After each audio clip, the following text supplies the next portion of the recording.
పరిశుద్ధ గ్రంథం నుండి అపోస్తలుడైన పౌలు తిమోతికి రాసిన 2వ పత్రిక 2వ అధ్యాయం చదువుకుందాం. దేవాది దేవా, నమ్మదగిన వాడా, నా రక్షణకర్త, నీకే స్తుతులు స్తోత్రాలు వందనాలు చెల్లిస్తున్నానయ్యా.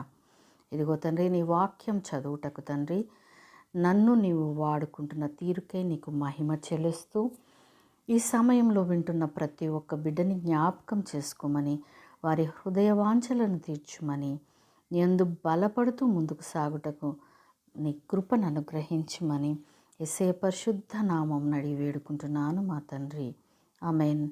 పరిశుద్ధ గ్రంథం నుండి అపోస్తలుడైన పౌలు తిమోతికి రాసిన 2వ పత్రిక 2వ అధ్యాయం చదువుకుందాం. నా కుమారుడా, క్రీస్తు యేసునందున్న కృపచేత బలవంతుడవు కమ్ము. నీవు అనేక సాక్షుల ఎదుట నా వలన వినిన సంగతులను ఇతరులకును బోధించుటకు సామర్థ్యం గల నమ్మకమైన మనుషులకు అప్పగింపుము.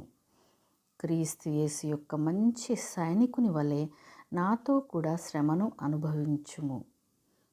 సైనికుడెవడును యుద్ధమునకు పోవునప్పుడు తన్ను దండులో చేర్చుకునిన వానిని సంతోషపెట్టవలనని ఈ జీవన వ్యాపారములలో చిక్కుకొనడు. మరియు జట్టి అయిన వాడు పోరాడునప్పుడు నియమ ప్రకారము పోరాడకుంటే వానికి కిరీటము దొరకదు. పాటుపడిన వ్యవసాయకుడే మొదట ఫలములలో పాలు పుచ్చుకొనవలసిన వాడు. నేను చెప్పు మాటలు ఆలోచించుకొనుము. అన్ని విషయములందు ప్రభువు నీకు వివేకమును అనుగ్రహించును. నా సువార్త ప్రకారము దావీదు సంతానములో పుట్టి మృతులలో నుండి లేచిన యేసుక్రీస్తును జ్ఞాపకం చేసుకొనుము. నేను నేరస్తుడనై ఉన్నట్టు ఆ సువార్త విషయమై సంఖ్యలతో బంధింపబడి శ్రమపడుచున్నాను. అయినను దేవుని వాక్యము బంధింపబడి ఉండలేదు. అందుచేత ఏర్పరచబడిన వారు నిత్యమైన మహిమతో కూడా క్రీస్తు యేసునందలి రక్షణ పొందవలెనని నేను వారి కొరకు సమస్తము ఓర్చుకొంచున్నాను. ఈ మాట నమ్మదగినది.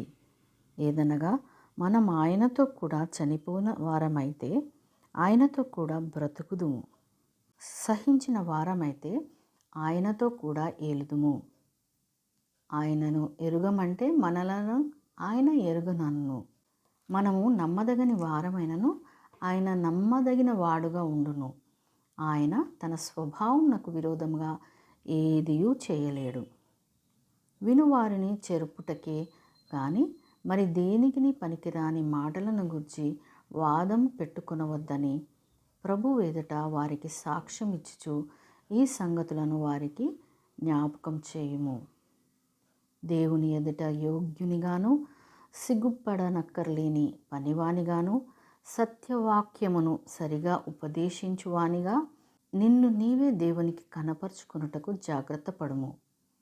అపవిత్రమైన వట్టి మాటలకు విముఖుడవై ఉండుము. అట్టి మాటలాడువారు మరి ఎక్కువగా భక్తిహీనులగుదురు. కొరుకు పుండు ప్రాకినట్టు వారి మాటలు ప్రాకును. వారిలో హుమెనైను ఫిలేతును ఉన్నారు. వారు పునరుత్థానము గతించినని చెప్పుచు సత్యము విషయం తప్పిపోయి కొందరి విశ్వాసమును చెరుపుచున్నారు. అయినను దేవుని యొక్క స్థిరమైన పునాది నిలకడగా ఉన్నది. ప్రభు తన వారిని ఎరుగును అనునదియు ప్రభు నామమును ఒప్పుకొను ప్రతి వాడును దుర్నీతి నుండి తొలగిపోవలెను అనునదియు దానికి ముద్రగా ఉన్నది. గొప్ప ఇంటిలో వెండి పాత్రలను బంగారు పాత్రలను మాత్రమే కాక కర్రవియు మంటివియు కూడా ఉండును. వాటిలో కొన్ని ఘనతకును కొన్ని ఘనహీనతకును వినియోగింపబడును. ఎవడైనను వీటిలో చేరక తన్ను తాను పవిత్రపరచుకొనిన ఎడల వారు పరిశుద్ధపరచబడి యజమానుడు వాడుకొనుటకు అర్హమై ప్రతి సత్కార్యమునకు సిద్ధపరచబడి ఘనత నిమిత్తమైన పాత్రయై ఉండును. నీవు యవ్వనేచ్ఛల నుండి పారిపొమ్ము. పవిత్ర హృదయులై ప్రభువునకు ప్రార్థన చేయువారితో కూడా నీతిని, విశ్వాసమును, ప్రేమను, సమాధానమును వెంటాడుము. నేర్పులేని మూఢుల విత్కరములు జగడములను పుట్టించునని ఎరిగి అట్టి వాటిని విసర్జించుము. సత్య విషయమైన అనుభవ జ్ఞానము వారికి కలుగుటకై దేవుడు ఒకవేళ ఎదురాడు వారికి మారు మనస్సు దయచేయను. అందువలన సాతాను తన ఇష్టము చొప్పున చెరపట్టిన వీరు వాని యూరిలో నుండి తప్పించుకొని మేలు కొనెదరేమో అని ప్రభువు యొక్క దాసుడు అట్టివారిని సాత్వికముతో శిక్షించుచు జగడమాడక అందరి ఎడల సాధువుగాను, బోధింప సమర్థుడుగాను, కీడును సహించువాడుగాను ఉండవలెను. దేవుడు తన పరిశుద్ధ వాక్యంను మనందరి హృదయంలో ఫలింపచేయునుగాక. ఆమెన్.